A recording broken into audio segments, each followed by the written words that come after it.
வணக்கம் நேர்களே.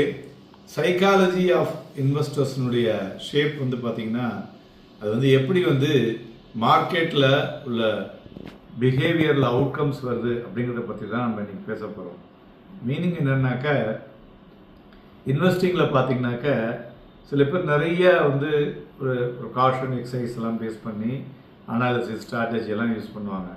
But human psychology பார்த்திங்கன்னா ஒரு பவர்ஃபுல் ரோலை வந்து ப்ளே பண்ணுதுங்க ஆன் த ஃபினான்ஷியல் சாய்ஸஸில்.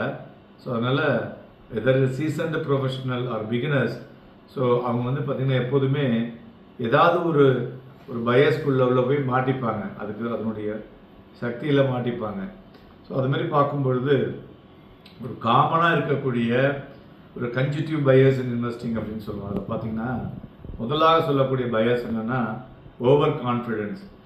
நிறைய இன்வெஸ்டர்ஸ் பார்த்திங்கன்னா அவங்களுடைய பொசசிவ்னஸ்னால superior knowledge or forcing ability அப்படின்னு சொல்லிட்டு ஸோ எக்ஸசிவ் ட்ரேடிங் பண்ணிவிட்டு அதனால் ஒரு concentrating on big bets and taking more risk and ignoring the risk impact தெரியாமல் அதுக்கப்புறம் பார்த்திங்கனாக்க அது ஓவர் கான்ஃபிடென்ஸ் வந்து ஒரு புவர் டைவர்சிஃபிகேஷனில் the stuck in it.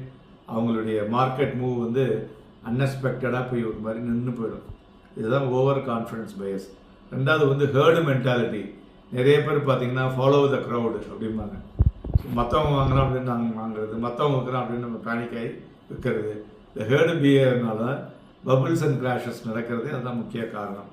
So அதனால் நம்ம வந்து நிறைய பார்த்துருக்கோம். .com பூம் ஆகி அதுக்கப்புறம் 2008 ஃபினான்ஷியல் கிரைசிஸு, இதுமாரி நிறைய so many things are there. இதுமாரி லாஸ் அவர்ஷன். சில பேர் பார்த்திங்கன்னா to fear the losses more than the value equal to the gain.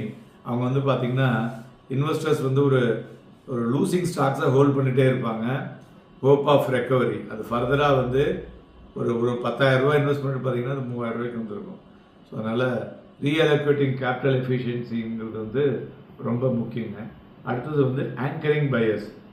ஒரு ஆங்கர் த டெசிஷன் ஒரு இரலவெண்ட் ரெஃபரன்ஸ் பாயிண்ட்ஸை வச்சுட்டு ஒரு ஸ்டாக் பர்ச்சேஸ் ப்ரைஸ் ஆகட்டும், அது பழைய ரேட்டினுடைய ஹை ஆகட்டும், அதில் பார்த்தீங்கன்னா for example refusing a stale stock just because ஒரு ஹையரை வந்து இக்னோர் பண்ணினதுனால சேஞ்சிங் ஆன் ஃபண்டமெண்டல்ஸ் அப்படிங்கிற மாதிரி.